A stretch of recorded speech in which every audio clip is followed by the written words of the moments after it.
In order for us to make use of JavaScript, we need an environment where it will run. Now, JavaScript doesn't require a lot of tools in order to write code. In fact, we can just open a simple text editor and begin writing JavaScript. But in order for that code to make sense or to do anything, we need to make the code available to a JavaScript runtime environment. Now, there are two main runtime environments that make up the majority of the use of JavaScript: the browser and Node.js. So we can have JavaScript run and complete some task using either the browser or Node. Now, these two are not the only environments we could use, but they are the most important and the most prevalent. Now, there are some similarities between Node and browsers, and then there are some differences. Let's talk about those briefly. First, both a browser and Node is simply an application. In each case, they need to be installed on your computer to use them. We installed Node earlier in the course. When I start up a browser, in this case Chrome, I'm starting up that application from my computer. Now, the same is true with Node. We simply use it differently. We need to use it from the terminal or command prompt. And we don't usually use a GUI interface. For example, I can access Node by typing that in, and now I have a Node prompt. That's how I use Node. Another similarity is that these applications, meaning both the browser and Node, are written with the same computer language.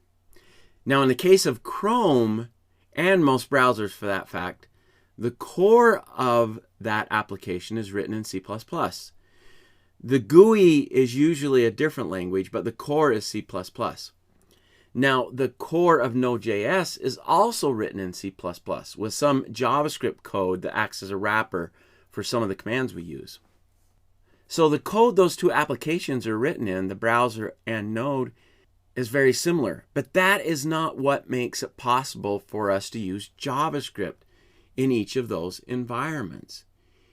In order for a JavaScript runtime environment to allow the use of JavaScript, it needs something to interpret the language, to read the JavaScript and translate it for the computer. That very important piece is called the JavaScript engine.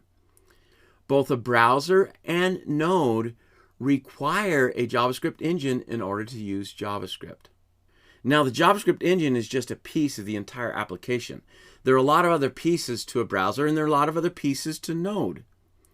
Let's take a look at a diagram that illustrates the runtime environment for a browser. These are all the pieces we're going to be talking about because we interact with them when we use JavaScript in the browser. So if this whole thing represents the browser and what it contains, we can see that there are things that are not a part of the JavaScript engine, which is represented up here. We sometimes do things in JavaScript that make use of parts of the browser application that is not a part of the JavaScript engine. Now, these other parts or pieces are some of the things that are different between a browser and Node. For example, in a browser, we interact with the DOM extensively, represented here in the web APIs. Well, that is not something we do in Node. There is no DOM that is a part of Node.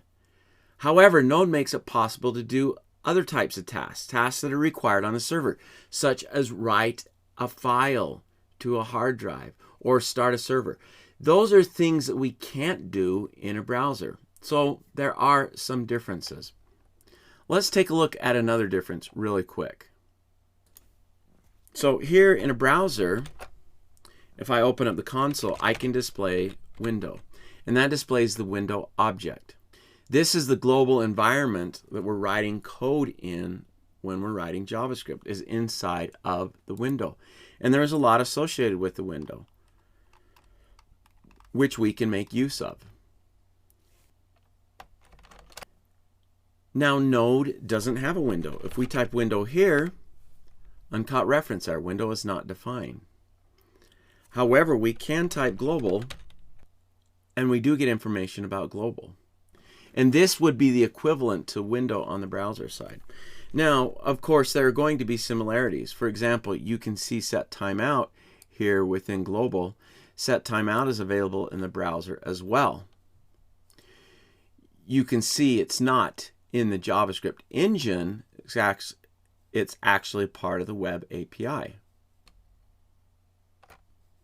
Same thing with Node. It's not a part of the JavaScript engine, but we have access to it.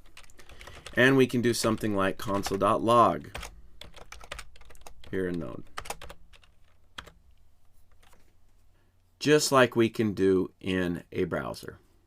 Now, over the next several topics, we're going to be talking about these different parts of a browser, as they are critical to understand in order to effectively write JavaScript.